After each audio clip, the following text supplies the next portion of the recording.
Last time, I built this amazing warehouse inside of my create world. But what is an awesome warehouse without any resources stored? So today, I want to create a lumber mill, complete with both automatic tree farms and a sawmill. Before we get building this one, I have to do a little bit of preparation. So if we just do this... Oh. Aha. Gotta love some good old deforestation to start off a project. Now with the area prepared a little bit, I gotta gather up a few blocks because, well, I need to build 9 tree farms. Some of them are quite simple, and then their nether trees are also quite advanced. Just gotta grab a few stacks of iron. Also, thank you to everyone that told me that I could do this. I completely missed that this is what everyone has been telling me to do, not the machines. The machines, you can do with them too, but you can do them with the casings. Also gotta, okay, almost, that could have been bad. Gotta head down here and mine some redstone. Aha, redstone. Now, let me grab 3 diamonds here, and I need to make a pickaxe. And over here, I finally need to get a silk touch pickaxe in this world.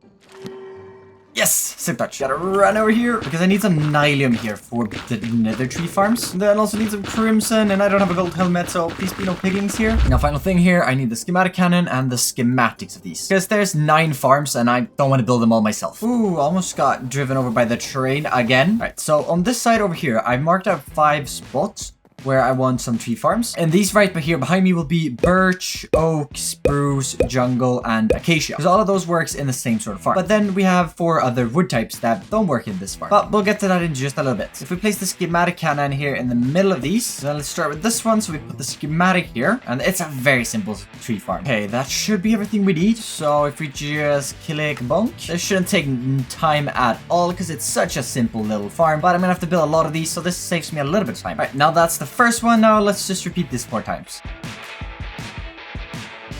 It doesn't look like much at the moment, but it looks pretty cool. But before we get these spinning, let's build the other ones as well. Now, the nether trees, I think I'm going to be doing a little bit further away. You can do one of them here, and they're a little bigger. But I think if we hide them away in the ground, something like this, that should work. But let's get our schematic out here. We're loaded with 1 gunpowder. That's definitely enough. Now, these were a little more technical because they just needed a few more things happening with them. Oh, I really hope this works. Yes, it looks like it's all working. We need a crimson nylium here and a crimson nylium right here. And why this farm is a little more technical is because, well, the trees don't grow without bone, which is where this deployer right here comes in. Also, when the mushrooms get bone meal, this might convert into normal netherrack. So I also need to bone meal this, which is why there's a deployer below that. Luckily, we can recycle all of the wash blocks that we get from this into bone meal, and it is fully self-sufficient. This farm also needs to be supplied with fungus though, which I still haven't figured out, but that can't be too hard, right? Perfect, that's the 2 nether farms fixed up, and then we have 2 more. But I think I'm gonna need a new super glue. I don't even have to make any slime balls. I already have 2, or 3 actually. And another super glue. Glue going in there, and then let's start with the mangrove one. And let's instantly load up the dark oak one, and boom. Okay, almost perfect. Just missed a few dirt blocks because, well, we thought it needed dirt, but it really didn't. Already we have 9 functioning wood farms built. But we can't just leave them like this. Therefore, we also have to transform the surrounding areas to create our lumber mill. And if you want to see me transform and build more amazing builds in this world in the future, please consider subscribing, as I'm trying to reach... Hold up. We have actually already reached the 10,000 subscriber goal. And there's still 5 months left on this year. So let's see how far we can push it. Luckily, I got a head start with some material gathering last night on stream, so I don't have that much to do today. Still waiting for a little bit of copper to oxidize here, but I have most of the blocks except one. And that block is rooted dirt, which, well, I have like 1 or 2 pieces down here. Do you mind? But I need a little bit more than that, and I might as well try to find a tree to get some. So let's take our trusty horse here, Poto, and let's go. How nice this potato, but like potato. Oh, I should really look where I'm going, but I found a spawner. No, I don't think that's allowed. A tree. What? I thought they didn't exist. Oh, I was just about to give up and head home. Again, hopping into Fresco to draw up a plan for this building is something I really want to continue doing on this world, and here's the quick sketch I made for the lumber mill. And then hopping into world here, I started excavating the area where I want this lumber mill to go. And then I'm thinking to start this build off, we're going to start with a coarse dirt floor here. Then pulling out some regular deep slate, which if we plan a little bit ahead here, this will help us out massively. As this will be where our main storage is in here. And then off of this, we can extend over 4 deep slate. That's one too much. Then around this cursor, we should definitely start adding in a wall here. But this time I'm going to try to add in a few other components so it doesn't look as much of a cheese. As in this little area over here, I'm going to want an item vault eventually to store some charcoal. Funnel on that, and that's perfect. Kind of these barrels here, we're going to add in a few hoppers to connect up to a belt eventually. Then if we start running around here, adding in all of the stone walls all the way up. Now let's extend in a little bit of dirt here from this side all the way over to here because I need something to place blocks on. I'd like to bring out some mangrove along with a bit of strip dark oak. Turn over here, let's add in some dark oak. Then we follow that with mangrove, 3 dark oak, mangrove plank, another 3 dark oak, mangrove plank, and 1 final dark. Then on the short sides, let's add in a stair there, stair over here, dark oak log, then another dark oak log, mangrove, dark oak, dark oak, dark oak, mangrove, dark oak. Then copy this all the way around. Extending these dark oak pillars up 5 blocks on each corner. On these sides, we can just add in a dark oak stairs for a little bit of decoration at least. Then continuing these all the way up to that 5 block length as well. In the middle here, we place a dirt with a log on top of that to prepare for some windows. Bringing these up 6 blocks instead of 5, we start to get a little bit of a barn shape in here, which I think I'll be a fan of.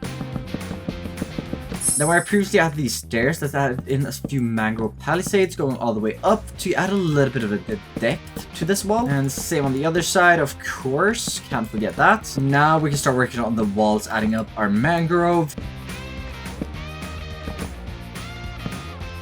Also up here in these walls, creating a few holes that we can send in and out conveyor belts.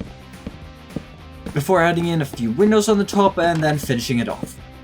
And to help myself out in the future here, let's add in a few slabs just across like this to start creating an inner roof. Because I didn't really think that the roof block I've chosen is going to match on the inside. And this just made it so that I wouldn't have to worry about that. Covering up the windows just a little bit, but they're mainly for the outside and you can't really see out of them from the inside anyways. Then grab some copper. We can start adding in a copper roof here, which I haven't used in ages. And I think it could really work out well on this building. Then on the outside here, we can start grabbing our slabs, extending this all the way up to the middle, which is right here. Going to the other side, doing the exact same thing. Yep. And continuing the oxidized line we have up 3 blocks here. Then we can fill in the rest with our copper.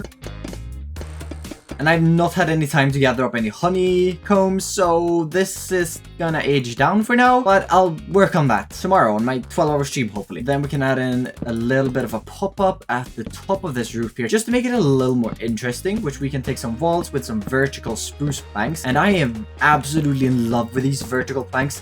I don't know why, but they look so amazing. Leaving a few spaces here. Technically, this should be open down into the other area to let that breathe, but not here. Taking our oak trap doors, just like we did with the spruce ones below, we can add those in. Then some dark oak support here to support the roof a little bit, which we then can extend up using some deep slate here. To make this a little bit interesting, we'll add in a line here of some deep slate tiles before we extend this all the way over to the opposite side, where we can again come in with our deep slate tiles. Ooh, and before I forget it, I'm not going to be up here, so I definitely need to add some torches. Ooh, that would have definitely been a mob spawning place. There's obviously need a few windows up here, and oh no, it's already starting to oxidize. Stop it. Then some heavy mangrove trap doors that just look like the spruce one, which is so amazing, and I want it. I wanted it in vanilla. For under these, we'll also add in some andesite ladders just to make them a little more interesting at least. Down here, it's looking great. Fix that. Let's start extending up a pillar here 7 blocks tall.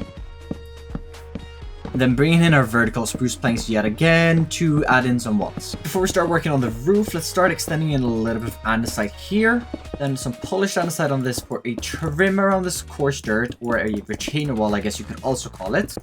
Extending up some pillars on each corner here. I want this to be an open, like, sawmill thing. Something you'd see at a sawmill in real life. At least that is how the sawmill at the house where I grew up looked at. So I'm just going to be doing that here. In the middle here, we'll add in some mud brick walls where we can extend up some spruce fence to support the future roof. With the walls and supports now up for these 2 roofs, I started extending them in. One of them going for very earthy tones with a few crimson parts, and the other one a simple deep slate roof. Taking a step back from this now, I think this is starting to look absolutely amazing. Let's not talk about that we can see through the building right now, and this is the state of the backside. No, it's fine. Next up, let's start giving this building a little more functionality. And to do that, let's start extending in a belt where we actually will be bringing in all of our wood types into the storage. We can do this with this conveyor belt going from up here down to here, which we might extend into the ground later. We'll see how we hook that up. Then on this side, we extend this encased chain drive like that. This one is mainly for decoration, just because we do actually want a chain drive here, but we want it that way. Yes, good. This should power a belt that goes all the way over to here. Out here, we can start another belt going this way over to here, which then they can drop down into here. We can extend that over to here. And here comes a very cool part of this, which I really wanted to add in. On the bottom of all of these, I want some funnels sucking stuff from the conveyor belt up top, and this is actually 9 of them here, which I actually didn't plan this before. The building just ended up being 9 block long. On the side of these, I want to place redstone links. Yes, redstone links on every single one of these, and so these will be active when I need to refill my stripped storage. It might be easy to explain this if I get this part in. If we first of all add in our barrels, and this will be our stripped storage. On the bottom of these, I want threshold switches looking up into them. And when these give out a redstone signal, we won't be accepting any more stripped into the storage. If one of our storages here is missing stripped and it's not filled, say I've taken up half of this box of stripped logs because I want to use it for something, then whichever one up here is oak is gonna deactivate, so it will allow all the oak to drop through that, and it's gonna come out to here. Then it's gonna fly up, hit that block there, and drop down here. Down here, we can add in a few shafts for 2 belts like this. In the middle of the block you're all very familiar with at this point. Oh yeah, this is gonna look good on the horizon. But back here, I've done a few small decorations just around, just gotta add in a few of these casings. Another one down here. I think that's good. And let's grab some spruce trapdoors here. And to make this line here a little less harsh, let's add in a few of these just along. Oh, wait, bouncing. And a few of these up here for a little bit more decoration. And we can close those up with a fence gate as well. And now I can't run through there, but it looks better. Of course, I also have to hide away the item vault currently sticking out of the building. So adding in a small little extension that also hides away a few more create components that turn excess logs into charcoal and burns overflow. Also taking this time to go around the back and hook up all of the final create components so this whole building works. And now we just have to finish up the aesthetics. Okay, it might finally be time to address the back of this build because see, it's just getting worse and worse. So we'll be extending in a very simple little outcropping here. And since this is most likely going to be the limit of where I extend my builds in this world, I don't really want to give this backside too much decoration because we're never really going to see it. Then to decorate the chest a little bit, we'll extend in a few stairs here to lead down to them. Oh, no, that's the wrong way. If we do this way and rotate them, we can place these on top of the chest and finish up the stairs. Then on top of this, it's time for just another super simple deep slate roof.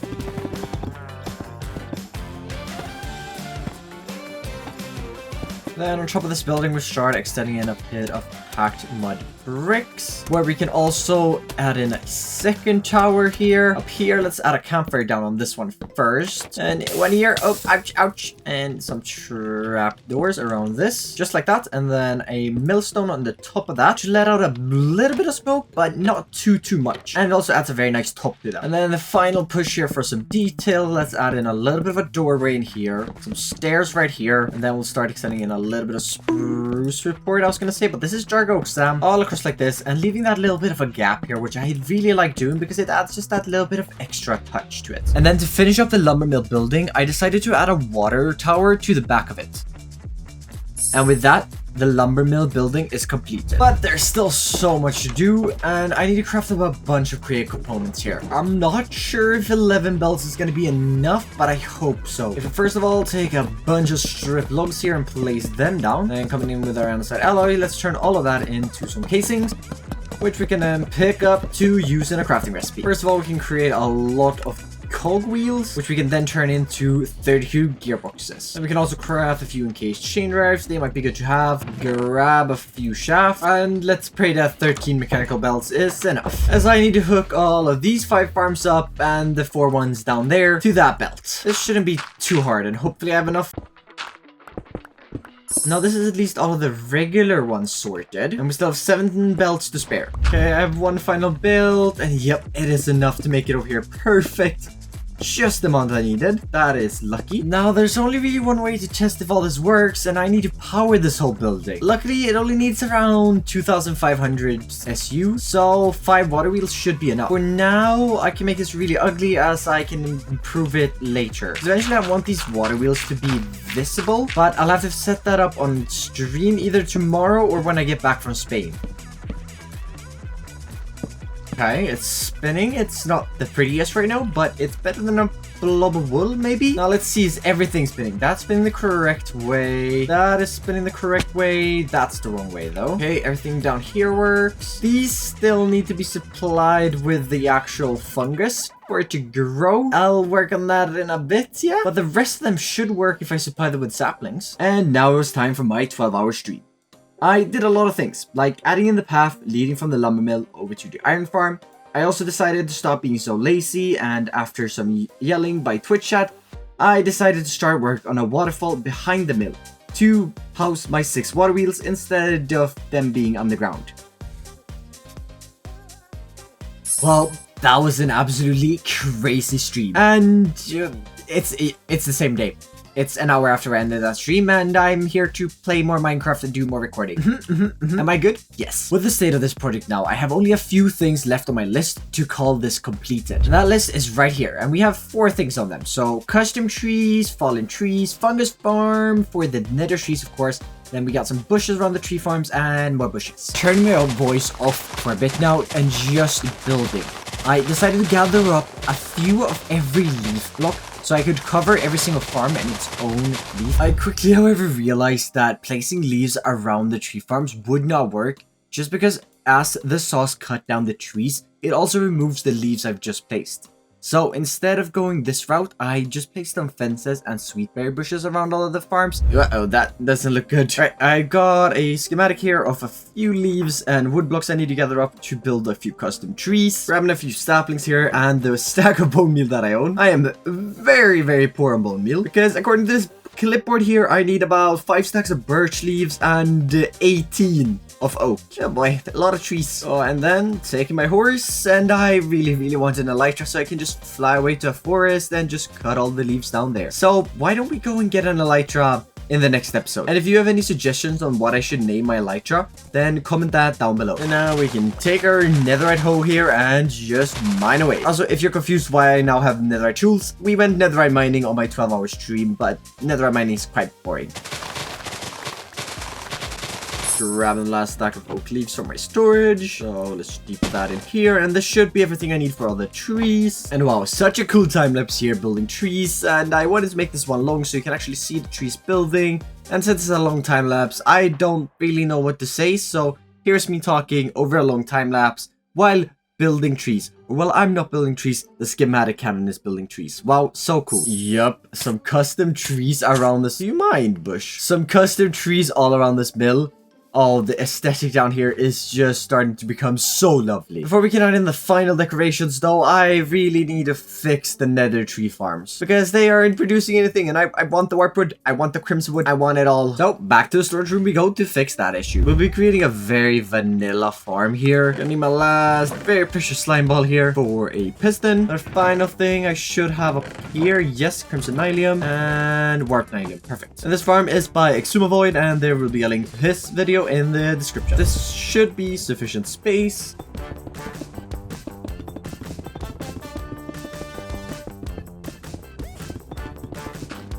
And that's it right here.